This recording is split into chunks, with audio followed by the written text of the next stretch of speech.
G'day everybody, and welcome back to my channel Planet Build.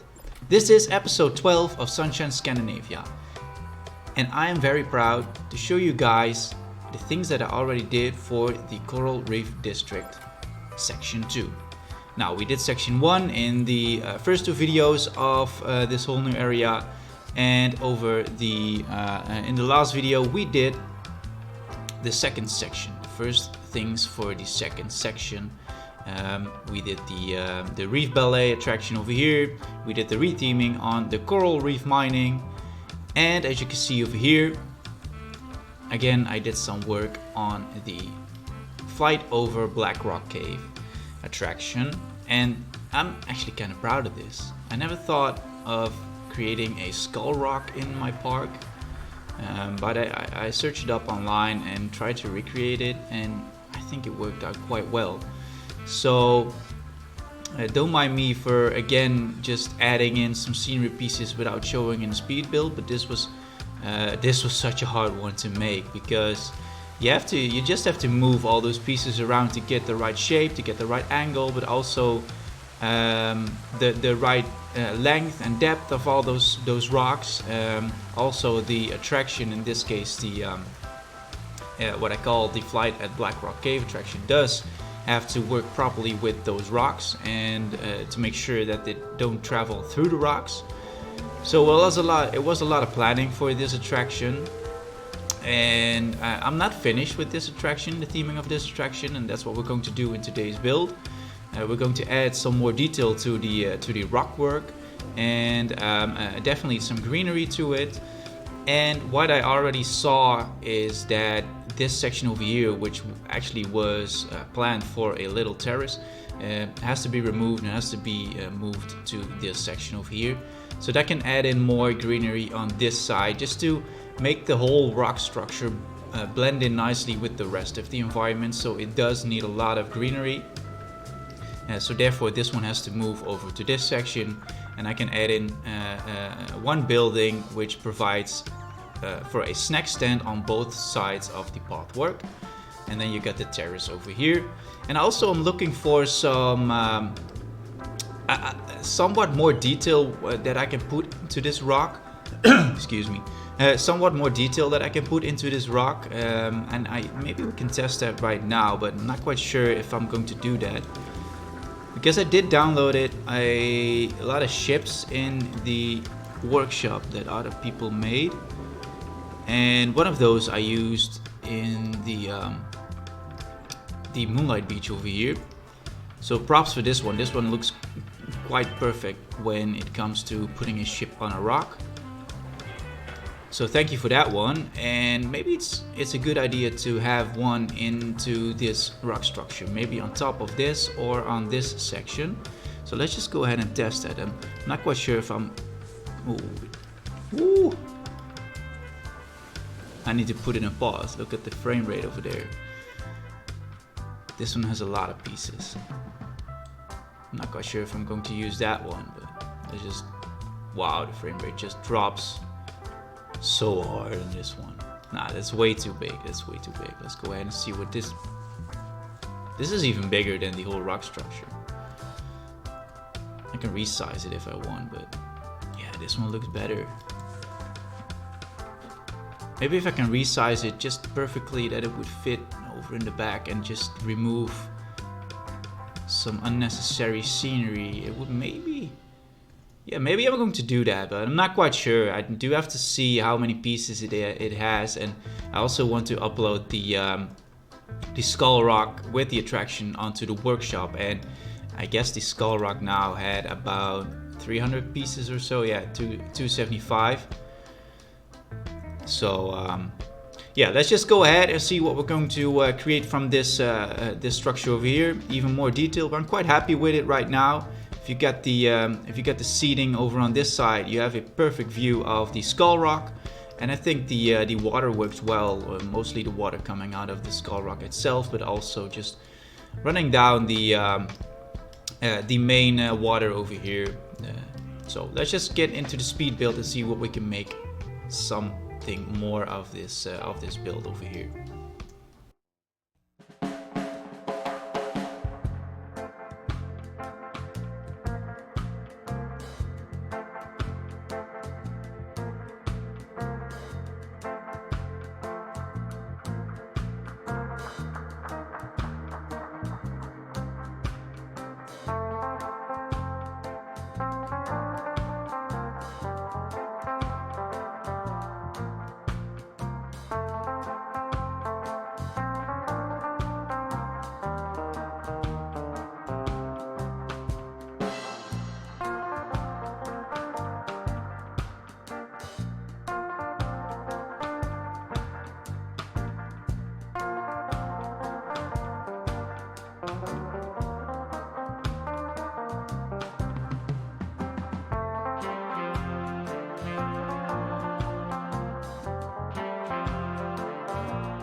So this is just a small stop in between the speed build because I think this is a nice moment to show you guys what greenery and also some little details in this case the rock structure does.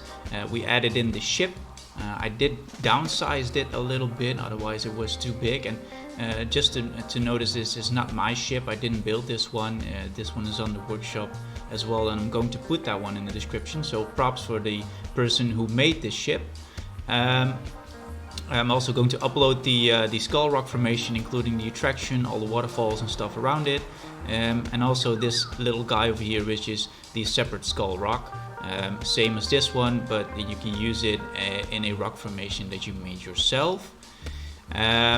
But I think just adding some greenery and some small details like the crane over here and the wooden ship parts just makes this section complete, and I actually kind of love it. Let's go ahead and see what the attraction does when it starts, because I added in some triggers for the attraction, which just provides some little bit more detail when the attraction is running. And also you got the splash elements, which just run I guess about 20 to 25 seconds sequence. And as you can see over here, there's a small smoke sequence coming out of the cave when the attraction starts, and also on the left side here. And I think that just provides a little bit more detail for the guests when showing, when having to watch this attraction. And I think I got all the corners for this attraction right, and it does not hit any rocks anymore. So I'm quite happy with it. And a small detail that did notice me was the splash over here. This, like when you run the attraction, when you're inside the attraction, and you and the splash element just goes by at the same moment, you might get wet. And I think that's a nice addition to this attraction. The only problem, or not problem, but the thing that bothered me was it's like a one big colossal structure of rocks.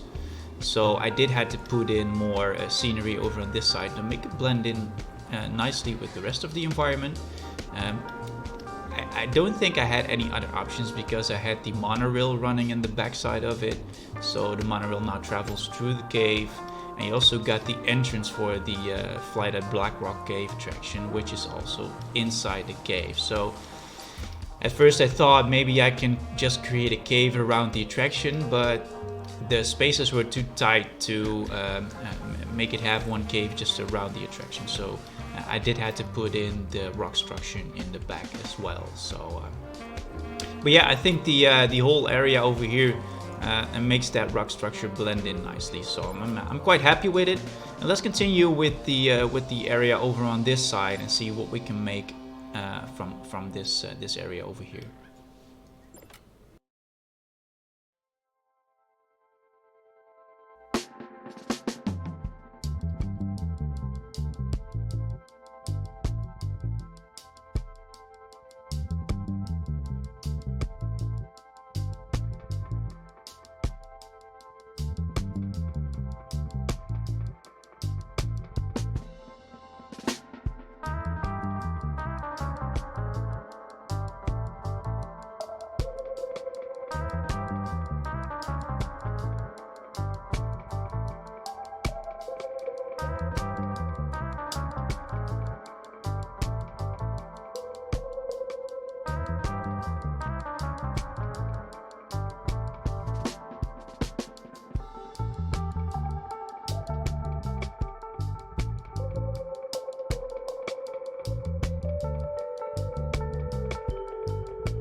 And that is it for today's episode of Sunshine Scandinavia. First of all, I want to thank you again for watching the Sunshine Scandinavia series.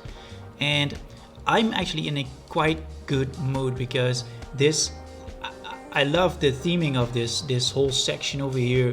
And I can't wait to show you guys even more in the future when we're going to theme this attraction over here and start working on the third section for the Coral Reef District. Now, in today's video, we did a lot of detailing on the rock sculpture over here, Skull Rock.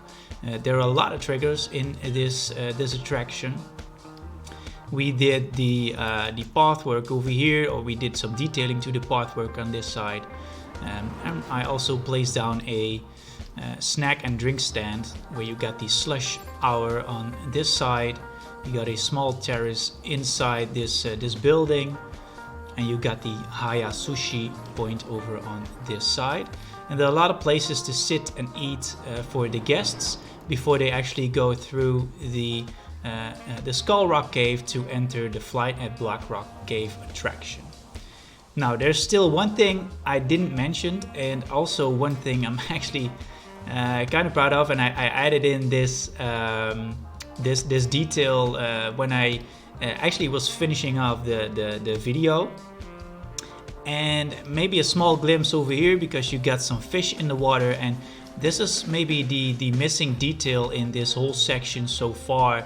I did got a lot of water in this section, as you can see over here, and I only added in the lights, the what do you call it, the resort lamppost lights as a you could say some sort of a water flower to give it a little bit more detail, but also it lights up at night. So let's go ahead and check it out at nighttime, and they get the amazing effect of all those lampposts in the water. And still one thing remaining. Let's just go ahead and switch back to daytime. I was still missing something in the water, so what I eventually came up with, and there are those triggers for, I added in fish to all the water elements over on this side. And so once I go and hit the play button, you can see there are 9 groups of fish in randomly order, just going from left to right. In this case, when I hit the play button, they will go all at the same time. But when I do add those triggers to, in this case, I'm going to add it to the Flight at Blackrock Cave, they will just go in randomly order once in a time. So let's just go ahead and see what the effect is. And you got a lot of groups of fish just going from one side to another. And I guess that just gives so much more detail to this section when they just run, let's say each minute. And you got them in a lot of places of the water. So when guests actually have to sit down over here in the terrace area, you got some groups of fish traveling from one point to another over here, but also over on this side. And yeah, that was, I guess, the missing detail still so far in this area. Now, I'm very proud of it. I'm going to share the Skull Rock, including the attraction on the workshop. I also got a small, and I hide it all the way back over here because I didn't use it anymore, but I'm going to add this also to the workshop so that you can maybe only use this structure as a blueprint. And maybe I'm going to upload the fish as well so that you can use them in a water park that you created yourself. So thank you for now, and I hope to see you guys very soon in the next part of Sunshine Scandinavia, and let's just go ahead and create something amazing in the future.